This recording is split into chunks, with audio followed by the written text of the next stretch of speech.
Invest 90E. It's our first invest of the season. Here we go, Nick.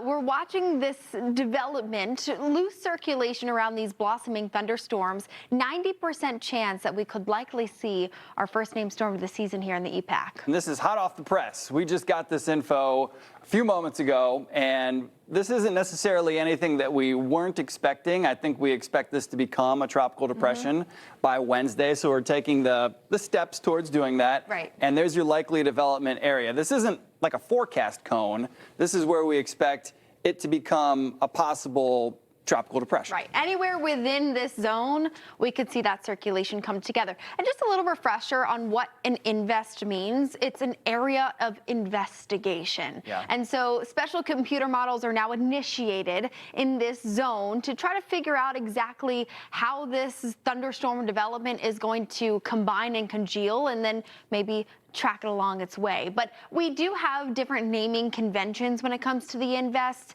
90E. You'll know that that's for the Eastern Pacific region. When we get an Invest 90 to 99, that's the number scale.